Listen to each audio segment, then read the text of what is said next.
Item ಯಾವುದೇ ಇರಲಿ try ಮಾಡಿ ಆಚಿ ಚಿಕನ್ ಮಸಾಲಾ. ಮರ್ಡರ್ ಕೇಸ್ನಲ್ಲಿ ಭೈರತಿ ಬಸವರಾಜ್ ಬಂಧನ ಯಾವಾಗ? ಇಷ್ಟು ದಿನ ಆದ್ರೂ ಕೂಡ ಇನ್ನೂ ಅರೆಸ್ಟ್ ಆಗಿಲ್ಲ. ಯಾಕೆ? ಬಿಜೆಪಿ ಶಾಸಕರ ಈ ಒಂದು ಕಣ್ಣಾಮುಚ್ಚಾಲೆ ಹೇಗ್ ನಡೀತಾ ಇದೆ? ಸಿಐಡಿ ಪೊಲೀಸರ ಮೇಲೆ ಇದೆಯಾ ರಾಜಕೀಯ ಒತ್ತಡ?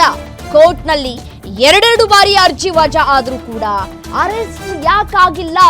ಜನಪ್ರತಿನಿಧಿಗಳ ಕೋರ್ಟ್ನಲ್ಲಿಯೂ ಕೂಡ ಜಾಮೀನು ಅರ್ಜಿಗೆ ಆಕ್ಷೇಪಗಳು ವ್ಯಕ್ತವಾಗ್ತಾ ಇದೆ.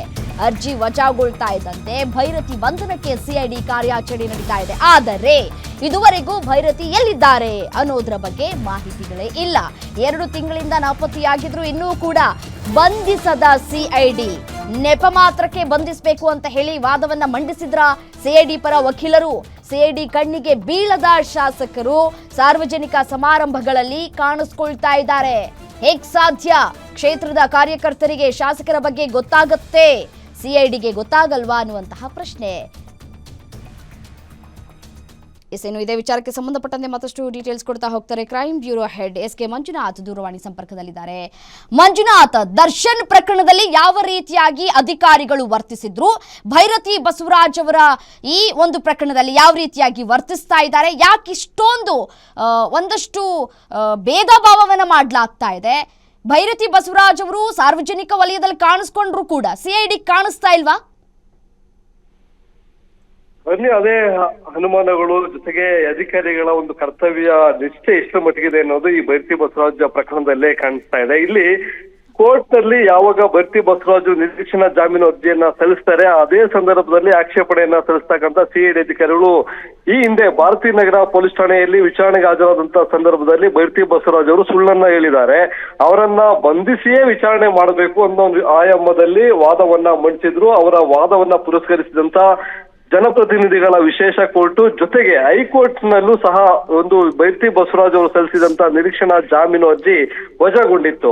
ಆದ್ರೆ ಇಲ್ಲಿ ಮೊದಲಿಗೆ ಅಂದ್ರೆ ಡಿಸೆಂಬರ್ 16ನೇ ತಾರೀಕು ಮೊದಲ ಬಾರಿಗೆ ಅವರ ಒಂದು ನಿರೀಕ್ಷಣಾ ಜಾಮೀನು ಅರ್ಜಿ ಹೈಕೋರ್ಟ್ ನಲ್ಲಿ ವಜಾ ಆಗುತ್ತೆ.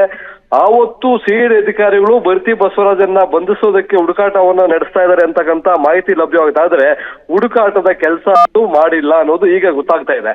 ಇದರ ಬೆನ್ನಲ್ಲೇ ಮತ್ತೆ ಭೈರತಿ ಬಸವರಾಜು ನಿರೀಕ್ಷಣಾ ಜಾಮೀನು ಕೋರಿ ಜನಪ್ರತಿನಿಧಿಗಳ ಕೋರ್ಟ್ ಆಗ್ತದೆ, ಅಲ್ಲೂ ಅರ್ಜಿ ವಜಾ ಆಗುತ್ತೆ. ನಿನ್ನೆ ಅಂದ್ರೆ ಫೆಬ್ರವರಿ 10ನೇ ತಾರೀಕು ಮತ್ತೆ ಹೈಕೋರ್ಟ್ ನಲ್ಲಿ ಅವರ ಸಲ್ಲಿಸಿದಂತ ನಿರೀಕ್ಷಣಾ ಜಾಮೀನು ಅರ್ಜಿ ವಜಾ ಆಗ್ತಕ್ಕಂಥದ್ದು. ಈಗ ಸಿಐಡಿಯ ತಂಡ ಇವರನ್ನು ಹುಡುಕಾಟವನ್ನ ನಡೆಸ್ತಾ ಇದ್ದಾರೆ ಅಂತಂದ್ರೆ ಯಾವ ರೀತಿ ಅದು ಹುಡುಕಾಟವು ನಡೆಸ್ತಾ ಇಲ್ಲ.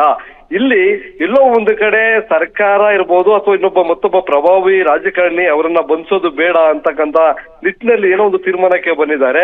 ಹೀಗಾಗಿ ನೆಪ ಮಾತ್ರಕ್ಕೆ ಅವರನ್ನ ಹಿಡಿತೀವಿ ಅಂತಕ್ಕಂತ ಒಂದು ಕಾರ್ಯಾಚರಣೆಯನ್ನ ನಡೆಸ್ತಾ ಇದೀವಿ ಅಂತಕ್ಕಂಥದ್ದು ಸಿಐಡಿಯ ವಾದ. ಆದ್ರೆ ಒಬ್ಬ ನೀವು ಹೇಳಿದ ಹಾಗೆ ದರ್ಶನ್ ಕೇಸ್ ನಲ್ಲಿ ಅಕ್ಯೂಸ್ ನಂಬರ್ 11 ವರೆಗೂ ಎಲ್ಲೆಲ್ಲಿದ್ರು ಅವರನ್ನ ಹುಡುಕಾಡಿ ರಾತ್ರೋರಾತ್ರಿ ತಾಕೊಂಡು ಬರ್ತಾರೆ. ಆದ್ರೆ ಸಿಐಡಿ ಅಧಿಕಾರಿಗಳಿಗೆ ಇಷ್ಟೊಂದು ಟೆಕ್ನಾಲಜಿ ಇದೆ. ಒಬ್ಬ ಶಾಸಕ 2 ಬಾರಿ ಏನು ಸೆಷನ್ ನಿಂದ ಹೋದಂತ ಶಾಸಕ ಮೊನ್ನೆ ನಡೆದಂತ ವಿಶೇಷ ಅಧಿವೇಶನಕ್ಕೂ ಬಂದಿಲ್ಲ.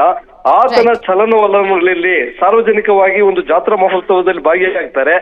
ಸಾರ್ವಜನಿಕ ಕೊನೆಯ ಪಕ್ಷ ಕಾರ್ಯಕರ್ತರಿಗೆ ಅವರ ಶಾಸಕರು ಇಲ್ಲಿಂದ ಬರ್ತಾ ಇದ್ದಾರೆ, ಇಲ್ಲಿಗೆ ಬರ್ತಾರೆ ಅನ್ನೋದು ಗೊತ್ತಾಗುತ್ತೆ. ಆದ್ರೆ ಸಿಐಡಿ ಅಧಿಕಾರಿಗಳಿಗೆ ಯಾಕೆ ಗೊತ್ತಾಗ್ತಾ ಇಲ್ಲ ಅಂತಕ್ಕಂಥದ್ದು ಎಲ್ಲರನ್ನೂ ಕಾಣುವಂತ ಪ್ರಶ್ನೆ. ಆದ್ರೆ ಇಲ್ಲಿ ಒಬ್ಬ ಜನಸಾಮಾನ್ಯ ಈ ರೀತಿಯಾಗಿ ಕೊಲೆ ಕೇಸಲ್ಲಿ ಭಾಗಿಯಾಗಿದೆ, ಅವ್ರನ್ನ ರಾತ್ರೋರಾತ್ರಿ ತಾಕೊಂಡ್ ಬರ್ತಾ ಇದ್ರು, ಅರೆಸ್ಟ್ ಮಾಡ್ತಾ ಇದ್ರು. ಆದ್ರೆ ಕಾನೂನು ಆಯ್ಕೆ ಮಾಡ್ಕೊಂಡು ಅವ್ರ ಮೇಲೆ ಮಾತ್ರ ಕಣ್ಬಿಡ್ತಾ ಇದೆ. ಧನ್ಯವಾದ ತಮ್ಮೆಲ್ಲ ಮಾಹಿತಿಗೆ.